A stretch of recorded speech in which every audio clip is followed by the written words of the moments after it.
So today we're poaching eggs. I doubled the recipe so don't get confused. It's still 6 for you. But like I said, the finger, 1 inch, the first knuckle. Okay, you can tell right there. You can see where the wetness on my finger is right there.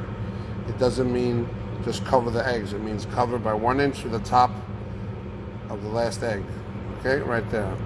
So we're going to bring these to a boil, put a lid on, and then time it for 7 minutes where it's going to steam to completion. And then we'll put it in an ice bath. Okay, so now my eggs are to boil. I'm going to shut off the heat completely. No heat. I repeat, no heat. Lid it, and then set a timer for 7 minutes.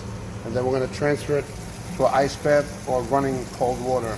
We don't have ice machines that work in here anymore. All right, so it's been 7 minutes steaming. We'll transfer it to the ice bath. Like I said, we're probably not going to have an ice bath in here because the ice machine is broken, so just have it running under the cold water tap for a few minutes until they get cold enough to handle, maybe about 5 minutes. Okay? In the meantime, I got my mise en place set up. I got my mayonnaise, I got my Dijon, I got my spices, my salt, pepper, paprika, my minced dill. It's optional if you want the dill, and I like heat, so I put a little sriracha. All right? Let's get these cooled and cleaned. All right, so now I got my eggs out of the ice bath. There's a few methods, but my favorite method of opening this is just like in the recipe, just like kind of play basketball a little bit, not like heavy dribbling, but like light tapping, you know, and just roll it,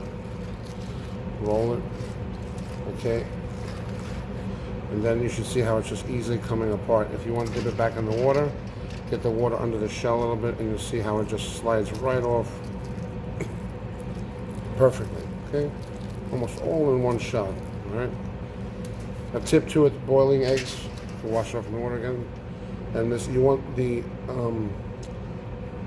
not old eggs, but like eggs that aren't like fresh farmed from that same day are good for poaching. But if you want boiled eggs, you want them a couple weeks old. They stick less to the shell and they're easier to peel. So I'm gonna peel the rest of these, and I'll show you how to cut this in a second. And so I got them all clean.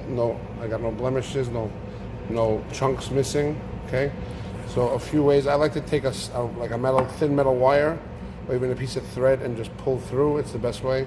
But if not, take either a knife with some water on the tip or some oil and just go straight down in one motion, and you'll have a nice perfect cut and you won't lose too much yolk.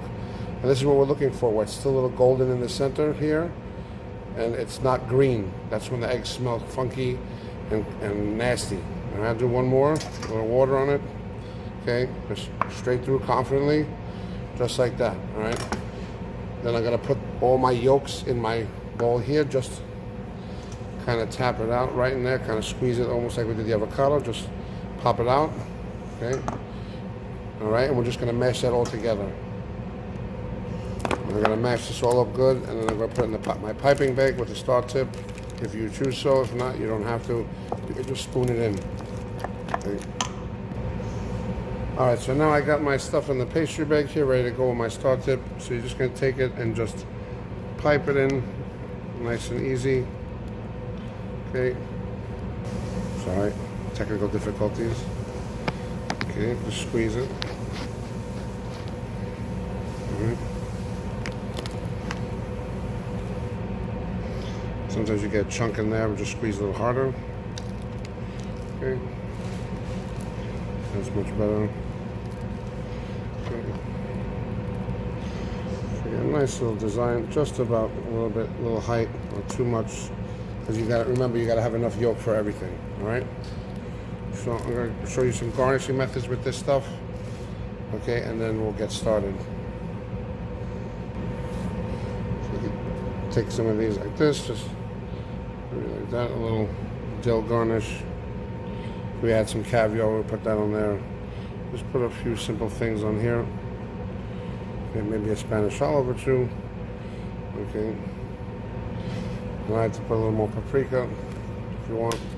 Some people put a little more on that. There's a little more smoky flavor. Okay.